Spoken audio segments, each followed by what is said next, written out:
Yes, good morning everyone.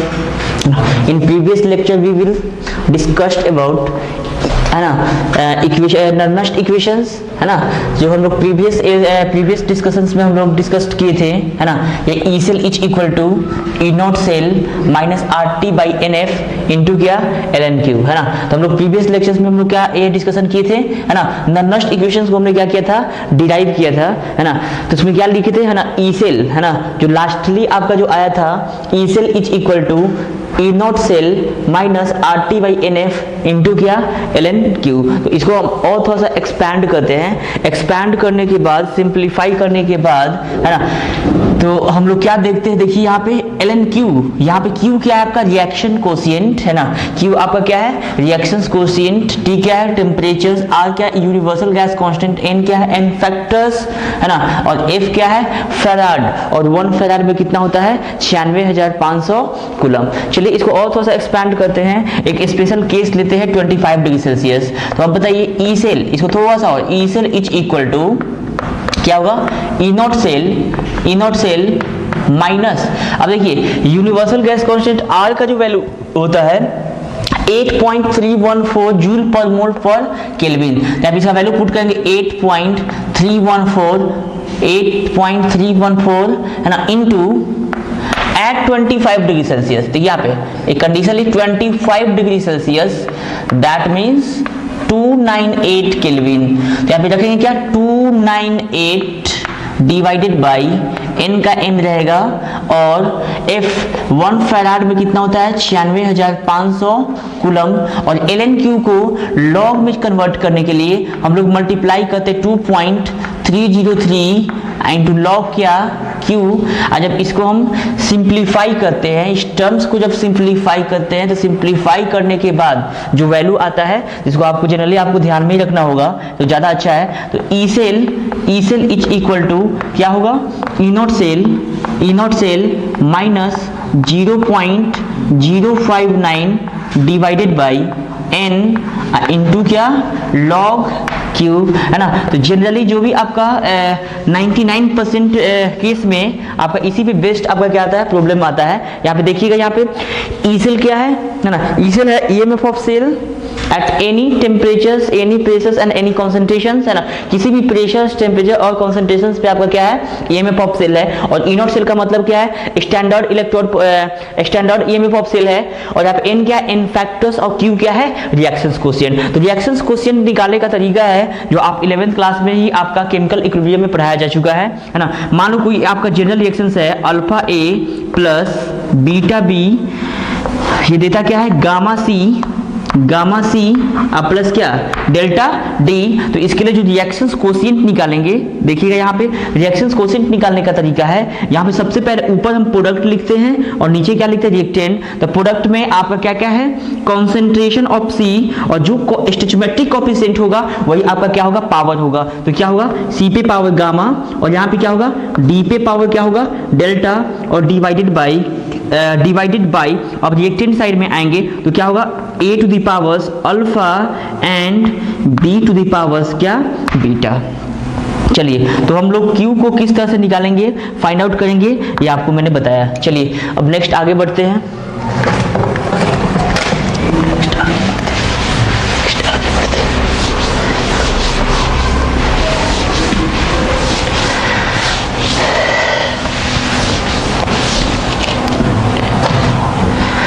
चलिए तो आपको फॉर्मूला जनरली आपको याद करके रखना, E cell is equal to क्या होगा E naught cell minus 0.059 by क्या n इंटू क्या लॉग क्यू, जहाँ पे क्यू आपका क्या है रिएक्शन कोशिएंट, क्यू क्या आपका रिएक्शन कोशिएंट। और किस तरह से फाइंड आउट करेंगे इसके बारे में थोड़ा देर पहले हम क्या किए डिस्कशन किए। चलिए भाई कुछ कंडीशंस आपका आएगा जहाँ पे आपको देखना है, अगर आपका क्वेश्चंस में कहे आप इक्विलिब्रियम कांस्टेंट का वैल्यू निकाले, एक तो इक्विलिब्रियम कांस्टेंट का वैल्यू जब आपको फाइंड आउट करने के लिए कहे तो आप जानते हैं कि एट इक्विलिब्रियम ई सेल का वैल्यू क्या होता है 0 होता है ना। तो याद रखिए एट इक्विलिब्रियम, याद रखना एट इक्विलिब्रियम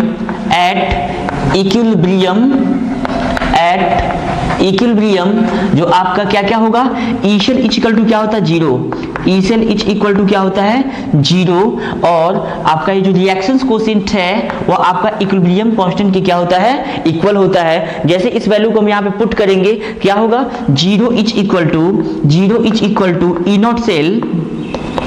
नॉट सेल और माइनस 0.059 डिवाइडेड बाई क्या, एन, और लॉग क्यू की जगह पे हम लोग क्या पुट करेंगे, के, तो यहां से जो रिलेशंस आएगा है ना, log K is equal to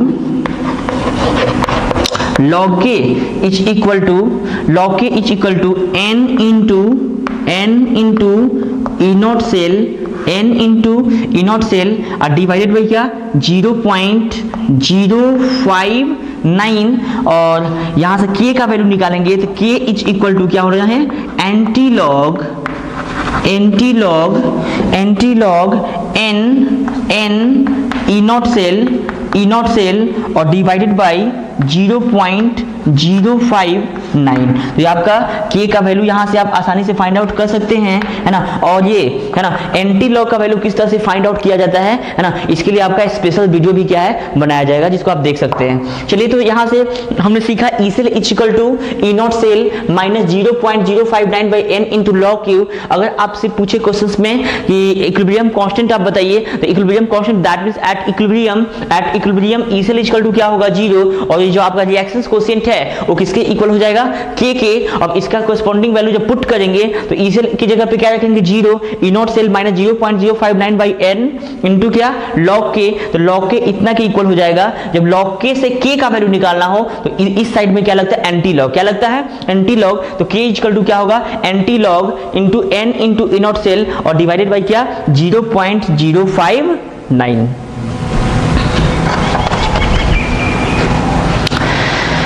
चलिए, तो इसको आप कॉपी भी कर सकते हैं, चाहे स्क्रीनशॉट आप ले सकते हैं।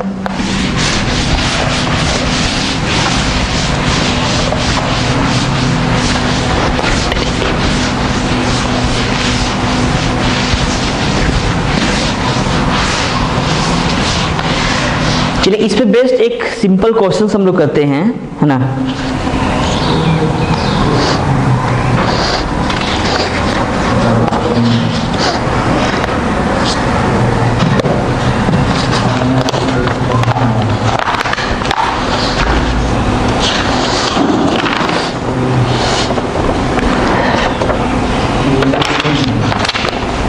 चलिए, फर्स्ट क्वेश्चन है, find the EMF of cell for the cell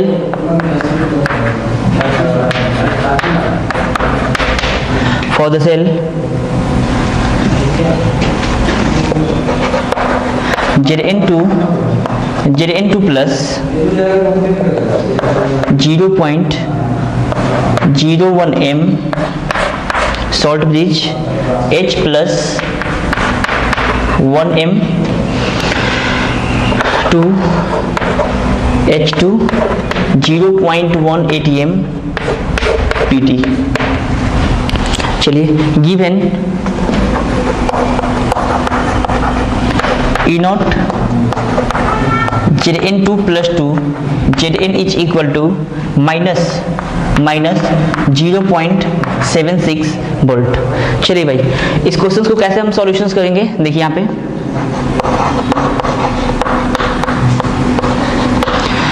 देखिए, हम सबसे पहले ई सेल का फॉर्मूला अप्लाई करेंगे, है ना। तो व्हाट ई सेल क्या होता है बताइए, E cell is equal to E naught cell minus 0.059 by N into क्या, लॉग क्यू, है ना। अब यहां से देखिए, हम लोग ई नॉट सेल का वैल्यू कैसे निकालेंगे, है ना। तो आप लोगों को पहले यहाँ पे इस क्वेश्चंस के थ्रू आपको क्या क्या आपको मेजर करना होगा ताकि ई सेल हम आसानी से निकाल सके। तो ई नॉट सेल की जरूरत है, एन की जरूरत है और क्यू की जरूरत है, तब हम आसानी से ई सेल का वैल्यू हम क्या कर सकते हैं, फाइंड आउट कर सकते हैं। तो ई नॉट सेल का वैल्यू आपको, ई नॉट सेल का फॉर्मूला होता है ना, standard reduction potential of cathode minus standard reduction potential of क्या, एनोड, है ना। तो यहाँ पे देखेंगे, यहाँ पे ये हमको पहचाना है कहाँ पे ऑक्सीडेशन हो रहा है, कौन सा एनोड है और कौन सा कंपार्टमेंट क्या है, कैथोड है। तो आपको पहले फर्स्ट वाला एनोड और बाद वाला क्या होता है, कैथोड, है ना। तो अब देखिए एन फैक्टर कैसे निकालते हैं। देखिए यहाँ पे एन फैक्टर तो डायरेक्ट आप निकाल सकते हैं। यहाँ पे ऑक्सीडेशन स्टेट कितना है, 0। यहाँ पे ऑक्सीडेशन स्टेट क्या है, 2 है। तो 2 इलेक्ट्रॉन्स लॉस किया होगा इस ऑक्सीडेशन हाफ सेल के द्वारा, है ना। तो इसलिए इसका एन फैक्टर क्या हो जाएगा, 2 हो जाएगा। हाँ, एक बात और, दोनों जगह हर हाल में क्या होना है, इलेक्ट्रॉन्स को हमको बैलेंस करना है। तो भाई तो यहाँ पे देखिए कैसे हो सकता है ना। यहाँ पे 2 हाइड्रोजन, तो यहाँ पे भी क्या होना चाहिए, 2 हाइड्रोजन। तो यहाँ पे डायरेक्ट एन फैक्टर आप निकाल सकते हैं। एक हाइड्रोजन पे 1 प्लस, तो 2 हाइड्रोजन पे 2 प्लस, तो नेट चार्ज 2 है ना। यहाँ पे नेट चार्ज क्या है, 0 है। दोनों का डिफरेंस कितना हो जाएगा, 2। तो दोनों जगह आपका एन फैक्टर्स कितना आ रहा है, 2। तो एक टेंशन मेरा खत्म हो गया कि कम से कम एटलीस्ट हमको एन पता चल गया। चलिए भाई, अब ई नॉट सेल का वैल्यू क्या होता है, ई नॉट सेल, है ना। अब चलिए एन का वैल्यू हमको पता चला 2 है। यहां से एन इज इक्वल टू हम क्या लिख लेते हैं, 2। अब नेक्स्ट आगे बढ़ते हैं, E naught cell is equal to क्या होता है, E naught cell is equal to E naught reduction potential of क्या, कैथोड, माइनस क्या होता है भाई, E naught reduction potential of क्या, एनोड, है ना। तो कैथोड में से एनोड को हम लोग क्या करते हैं, सब्सट्रैक्ट करते हैं। तो अब हमको ये समझना है कि कौन सा कैथोड होगा, कौन सा एनोड है। तो आपको पता होना चाहिए कि जो जहां ऑक्सीडेशन होता है वो मेरा क्या होता है, एनोड, और जहां रिडक्शन होता है वो क्या होता है आपका कैथोड। तो अब देखिएगा यहां पे क्या दिया है ना, Zn2 plus 2Zn reduction potentials of क्या है, एनोड दिया हुआ है कितना, -0.06। लेकिन हमको कैथोड का रिडक्शन पोटेंशियल पता नहीं है। और एक बात और आप याद रखिएगा, हम लोग जब सी पढ़ाएंगे, है ना, स्टैंडर्ड हाइड्रोजन इलेक्ट्रॉन, तो एक बात याद रखिएगा, हाइड्रोजन्स का स्टैंडर्ड रिडक्शन पोटेंशियल्स कहे चाहे ऑक्सीडेशन रिडक्शन पोटेंशियल कहे, दोनों का वैल्यू क्या होता है, 0 होता है। एक बार फिर से हम रिपीट करना चाहेंगे, है ना। अगर आपसे पूछे standard reduction potentials of hydrogen क्या होगा, 0 होगा। Standard oxidation potentials of hydrogen क्या होगा, 0 होगा। तो यहाँ पे क्या है भाई, है ना। तो रिडक्शन पोटेंशियल्स ऑफ कैथोड, यहाँ पे कैथोड के रूप में कौन है, हाइड्रोजन। यहाँ एनोड के रूप में कौन है, जिंक है। तो इसका तो दिया हुआ है लेकिन इसका दिया हुआ नहीं है। लेकिन आपको समझना होगा कि हाइड्रोजन का स्टैंडर्ड रिडक्शन पोटेंशियल्स चाहे ऑक्सीडेशन पोटेंशियल दोनों क्या होता है, 0 होता है। तो चलिए भाई, तो कैथोड के रूप में हाइड्रोजन है, तो इसलिए क्या होगा, 0 और माइनस। अब बताओ रिडक्शन पोटेंशियल्स ऑफ एनोड ये कितना दिया है, -0.76 वोल्ट। और ये माइनस माइनस क्या हो जाएगा, प्लस, मतलब यहां से लिख सकते हैं 0.76 क्या वोल्ट। तो दो चीज हमको पता चला, सबसे पहला एन फैक्टर्स पता चल गया, उसके बाद में क्या है, ई नॉट सेल पता हो गया। अब हमको क्या निकालना है, क्यू। क्यू का मतलब क्या होगा, रिएक्शंस कोएफिशिएंट। तो रिएक्शंस कोएफिशिएंट को पता करने के लिए हम लोग को क्या करना होगा, नेट सेल रिएक्शंस भी आप आसानी से लिख सकते हैं। चाहे उसी को हम जनरलाइज करके हम ये भी बता सकते हैं, जो क्यू होगा वो क्यू का जो वैल्यू होता है वो एनोड का कॉन्सेंट्रेशन और डिवाइडेड बाय क्या होगा, कैथोड का कॉन्सेंट्रेशन। तो कैसे होता है उसको भी हम लोग सीखेंगे। चलिए भाई, यहां से दो वैल्यू हमको पता चल चुका है। पहला वैल्यू ये कि एन फैक्टर्स कितना आ गया मेरा, 2। और दूसरा चीज हमको ये पता चला ई नॉट जो सेल होगा वह ई नॉट सेल कितना आ गया, 0.76 वोल्ट, 0.76 वोल्ट। और जब तक हम रिएक्शंस कोएफिशिएंट का वैल्यू नहीं लिखते हैं तब तक, है ना, तब तक आपका ई सेल का वैल्यू आप फाइंड आउट नहीं कर सकते हैं। चलिए भाई, हम नेट सेल रिएक्शंस लिखते हैं। तो सबसे पहले ऑक्सीडेशन हाफ सेल रिएक्शंस लिखेंगे, उसके बाद में रिडक्शन हाफ सेल रिएक्शंस लिखेंगे, उसके बाद में उसको क्या कर देंगे, ऐड कर देंगे। तो चलिए लिखते हैं। तो यहाँ पे ऑक्सीडेशन हाफ सेल, तो Zn विल कन्वर्टेड इनटू क्या, Zn2 plus and losing 2 electrons, 2 electrons loss किया। इसको हम लोग क्या बोलेंगे, ऑक्सीडेशन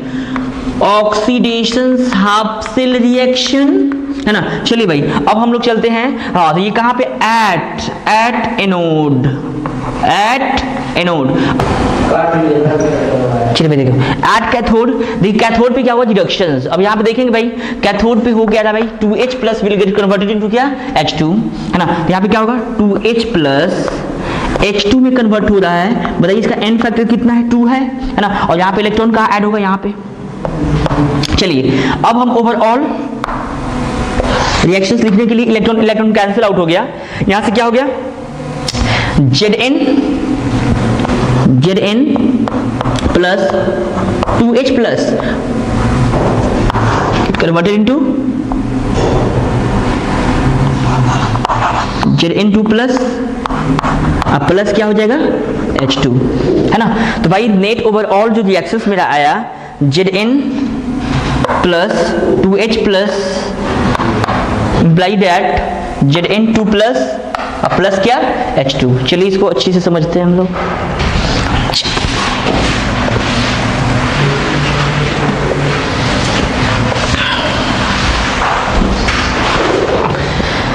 चलिए ओवरऑल रिएक्शंस लिखने के बाद Zn plus 2H plus imply that Zn2 plus plus क्या है H2, है ना। तो ऐसे देखिए इसका कॉन्सेंट्रेशन दिया हुआ था और Zn2 प्लस का कॉन्सेंट्रेशन हमको पता था और H प्लस का कॉन्सेंट्रेशन पता था और इसका जो कॉन्सेंट्रेशन था वो कितना था 1 atm, है ना। और Zn2 प्लस का जो कॉन्सेंट्रेशन था आपका 0.01 m, Zn2 प्लस का कॉन्सेंट्रेशन 0.01 m, उसका 1 atm और उसके बाद में H प्लस का कॉन्सेंट्रेशन कितना है आपका 1 m। तो चलिए भाई रिएक्शंस को सिर्फ लिखने का तरीका क्या है, देखिए यहाँ पे एक बार फिर से समझिए। पहले यहाँ पे प्रोडक्ट को ऊपर लिखेंगे तो यहाँ पे concentrations of Zn2 plus into H2।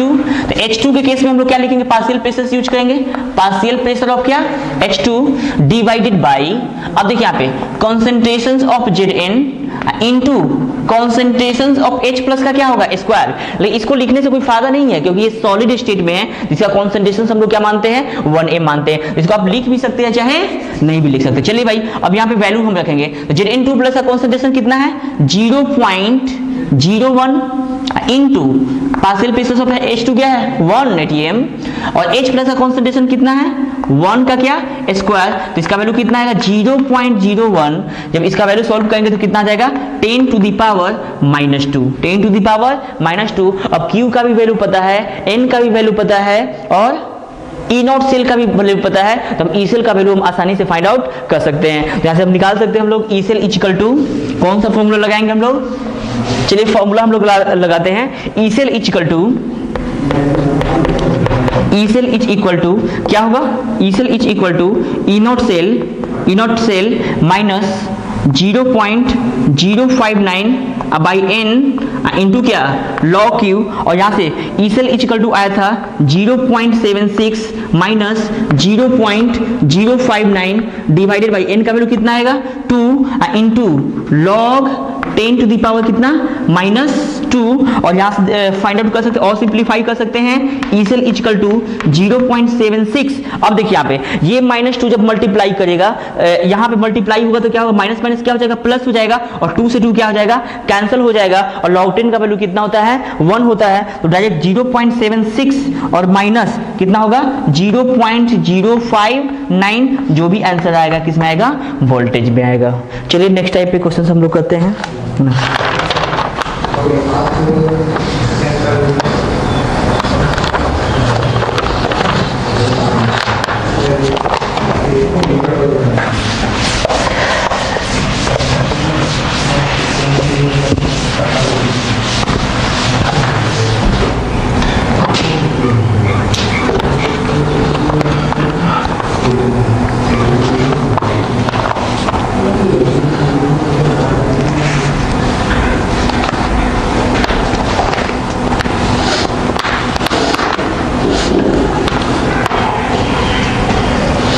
Question है calculate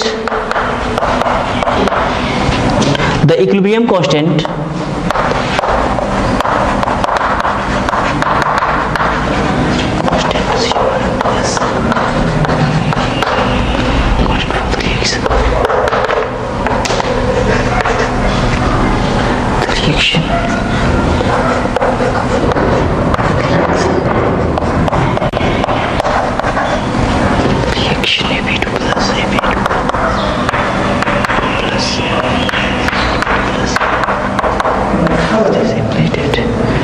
Fe3 plus Ce3 plus given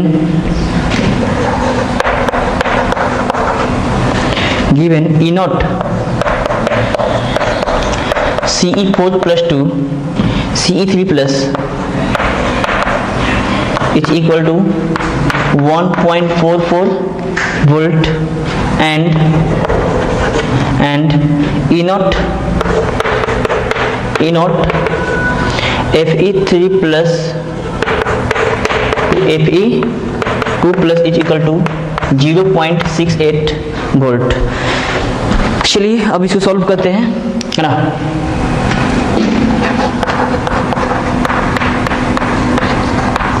देखिए यहाँ पे कैलकुलेट द इक्विलिब्रियम कांस्टेंट, जैसे इक्विलिब्रियम कांस्टेंट क्या है आपके दिमाग में स्ट्राइक करना चाहिए। ई सेल इक्वल टू क्या होता है, जीरो, है ना। जैसे डायरेक्ट लिख सकते हैं E naught cell is equal to 0.059 by N into क्या हो जाएगा लॉग के, क्योंकि क्यू किसके इक्वल होता है, के और इसे इतना के इक्वल होता है। अब भाई इसमें हमको क्या क्या चाहिए, हमको सबसे पहले फाइंड आउट करना है के बारे में। हमको चाहिए क्या क्या, एक ई नॉट सेल चाहिए और क्या चाहिए, एन फैक्टर चाहिए। तो एन फैक्टर निकालने के लिए एन फैक्टर एक्चुअली होता क्या है ना, the number of electrons lost और gained by redox reactions are known as क्या, एन फैक्टर। तो एन फैक्टर के लिए हम लोग क्या करते हैं, ऑक्सीडेशन हाफ सेल रिएक्शंस और रिडक्शन हाफ सेल रिएक्शंस को लिखने के बाद अपने आप आपको पता चल जाएगा कि उसका एन फैक्टर कितना होगा। और ई नॉट सेल के लिए हमको चाहिए, है ना। अब देखिए ई नॉट सेल के लिए हमको क्या चाहिए भाई, ई नॉट सेल तभी पता होगा, इसके लिए हमको एनोड पता होना चाहिए और क्या पता होना चाहिए, कैथोड, है ना। तो कौन सा एनोड होगा कौन सा कैथोड होगा, तो रिएक्शंस आपका दिया हुआ है। ऐसे भी हम आपको पता है कि कैथोड, है ना, तो जहां ऑक्सीडेशन हो वो क्या होगा मेरा एनोड, और जहां रिडक्शन हो वो क्या होगा, रिडक्शंस मतलब कैथोड। तो अब बताइए कहां पे ऑक्सीडेशंस कहां पे रिडक्शंस हो, इसके लिए हम बताते हैं यहाँ पे +2 ऑक्सीडेशन से +3 में जा रहा है, यहाँ पे क्या होता है ऑक्सीडेशन, है ना। तो ऑक्सीडेशन दैट मींस ये क्या होगा, एनोड, है ना। अब +4 से कहां जा रहा है, +3, इसका मतलब रिडक्शन, और रिडक्शन का मतलब क्या होता है मेरा, रिडक्शंस का मतलब होता है कैथोड। क्या होता है, कैथोड। तो ये हमको पता चल गया। जो Fe वाला जो टर्म्स है Fe3 प्लस से Fe2 प्लस, ये भी रिडक्शंस पोटेंशियल दिया हुआ है। तो यहाँ पे ऑक्सीडेशंस हो रहा है। देखिए इस रिएक्शंस के थ्रू हमको ये पता चला कि ये ऑक्सीडेशंस, और ऑक्सीडेशन का मतलब ये क्या है मेरा, एनोड। क्या हो गया, एनोड, है ना। और यहाँ पे Ce4 प्लस, यहाँ से हमको पता चला इसका रिडक्शंस हो रहा है। रिडक्शंस का मतलब क्या होता है, कैथोड। क्या होता है, कैथोड। अब हम ई नॉट सेल निकालना क्या हो गया मेरे लिए, आसान हो गया। तो E naught cell is equal to क्या होता है आप बताइए, E naught reductions potentials of क्या, कैथोड माइनस क्या होता है, E naught reductions potential of क्या, एनोड। अब यहां से आप आसानी से फाइंड आउट कर सकते हैं कैथोड का रिडक्शंस पोटेंशियल बताइए कितना दिया हुआ है। कैथोड का जो रिडक्शंस पोटेंशियल है वो कितना है, 1.44 वोल्ट, 1.44 वोल्ट, और माइनस क्या है 0.68 क्या वोल्ट। जब इसको सॉल्व करेंगे तो कितना आएगा बताइए, 1. देखिए ऐसे करें 1.44 और ये क्या है 0.68, कितना है 0.76 वोल्ट, 0.76 वोल्ट। चलिए ई नॉट सेल निकल गया। अब हमको निकालना क्या, एन फैक्टर्स। एन फैक्टर्स आप डायरेक्ट भी निकाल सकते हैं, एक एक करके हम निकालेंगे। चलिए भाई, तो एन फैक्टर निकालने के लिए Fe2 प्लस। चलिए भाई ऑक्सीडेशंस, तो ऑक्सीडेशंस का मतलब क्या होता है, लॉस ऑफ इलेक्ट्रॉन। तो Fe2 plus will get converted into क्या, Fe3 प्लस। दोनों का एन फैक्टर कितना है भाई, 3 - 2 कितना 1, मतलब यहाँ पे क्या होगा, एक इलेक्ट्रॉन। चलिए भाई अब आगे क्या है, रिडक्शंस किसका हो रहा है, ये ऑक्सीडेशन हाफ से रिएक्शंस हो गया। अब रिडक्शन हाफ से रिएक्शंस में Ce4 प्लस किसमें कन्वर्ट हो रहा है, Ce3 प्लस में। और आपको ऐसे ही पता है दोनों का एन फैक्टर कितना, 4 - 3 कितना हो जाएगा 1, तो 1 इलेक्ट्रॉन्स यहाँ पे हुआ। तो अब बताइए दोनों रिएक्शंस में कितना इलेक्ट्रॉन्स का, दोनों जगह सेम नंबर ऑफ इलेक्ट्रॉन्स होना चाहिए। तो देख रहे हैं कि 1 इलेक्ट्रॉन्स दैट मींस इस ओवरऑल रिएक्शंस के थ्रू जो एन फैक्टर्स होगा वो एन फैक्टर्स मेरा कितना हो जाएगा, 1 हो जाएगा। तो चलिए भाई ई नॉट सेल भी हमको पता चल गया, एन का भी वैल्यू पता चल गया, अब के का वैल्यू हम आसानी से फाइंड आउट कर सकते हैं। तो चलिए यहाँ पे 0.76 वोल्ट क्या आया, है ना। तो ये आया मेरा 0.76 इज इक्वल टू 0.059 और डिवाइडेड बाई n फैक्टर कितना हो गया 1 इंटू क्या हो जाएगा log k। अब यहां से log k इक्वल टू क्या हो जाएगा, log k is equal to 0.76 और डिवाइडेड बाई 0.059 और k इक्वल टू क्या हो जाएगा, k is equal to anti log into क्या 0.76 और डिवाइडेड बाई 0.059। तो जो वैल्यू आएगा वही आपका क्या हो जाएगा, आंसर हो जाएगा।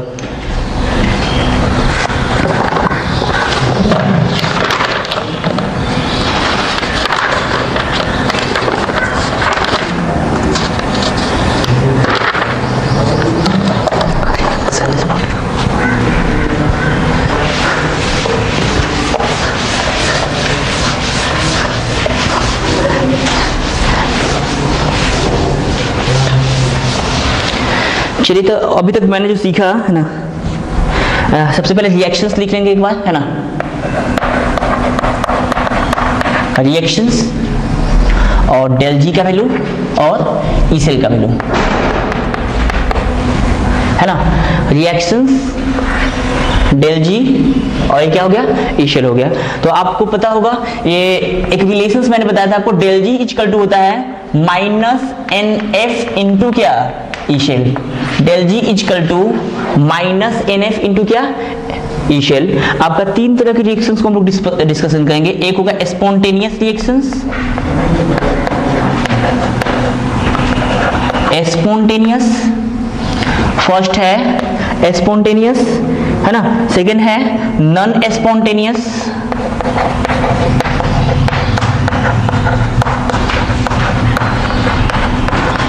और थर्ड केस होगा इक्विलिब्रियम, एट इक्विलिब्रियम। तो अब बताइए स्पॉन्टेनियस प्रोसेस किसको कहेंगे, समझना पहले, है ना। याद रखना स्पॉन्टेनियस प्रोसेस वैसा प्रोसेस जिसमें डेल जी का वैल्यू क्या हो, निगेटिव हो। तो डेल जी का वैल्यू जब निगेटिव होगा तो निश्चित तौर पे क्या होगा, स्पॉन्टेनियस प्रोसेस। और याद रखना डेल जी का वैल्यू निगेटिव तब हो सकता है क्योंकि एन एफ हमेशा क्या होगा, पॉजिटिव होगा, है ना। तो अब बताओ इसको पूरे को निगेटिव बनाने के लिए हमको हर हाल में ई सेल को क्या बनाना पड़ेगा, पॉजिटिव बनाना होगा। तो याद रखना डेल जी का वैल्यू निगेटिव, इसका मतलब ई सेल का वैल्यू क्या होगा, पॉजिटिव। तो याद रखना स्पॉन्टेनियस रिएक्शंस जैसे कहें तो स्पॉन्टेनियस रिएक्शंस के लिए डेल जी का वैल्यू क्या होगा, निगेटिव, लेकिन ई सेल का वैल्यू क्या होगा, पॉजिटिव। उसी प्रकार नॉन स्पॉन्टेनियस के लिए डेल जी का वैल्यू क्या होता है, पॉजिटिव। जब ये पॉजिटिव होगा तो ये क्या होगा, निगेटिव। और उसी प्रकार इक्विलिब्रियम कंडीशंस पे आपका डेल जी का भी वैल्यू जीरो होता है और ई सेल का भी वैल्यू क्या होता है, जीरो होता है। चलिए, बहुत ही इंपॉर्टेंट है। कभी कभी आपको ये चेक करने के लिए होगा कि आपका बताइए कि ये जो रिएक्शंस है वो फिजिबल है या नहीं फिजिबल है। तो एक देखिए, एक रिएक्शंस फिजिबल है या नहीं है, फिजिबल और नॉट फिजिबल। याद रखना अगर आप जैसे में या तो डेल जी का वैल्यू निकाले या ई सेल का वैल्यू निकाले। अगर ई सेल का वैल्यू पॉजिटिव है तो रिएक्शंस इज क्या, फिजिबल, मतलब रिएक्शंस होगा, कैरीड आउट होगा, है ना। लेकिन अगर ई सेल का वैल्यू अगर निगेटिव है इसका मतलब रिएक्शंस आपका फिजिबल नहीं है। रिएक्शंस इक्विलिब्रियम पे है या नहीं, इसके लिए हमको चेक करने के लिए ई सेल किसके इक्वल होना चाहिए, आपका जीरो के इक्वल होना चाहिए। चलिए अब नेक्स्ट क्लास में हम लोग डिस्कशन करेंगे, है ना, कॉन्सेंट्रेशन सेल।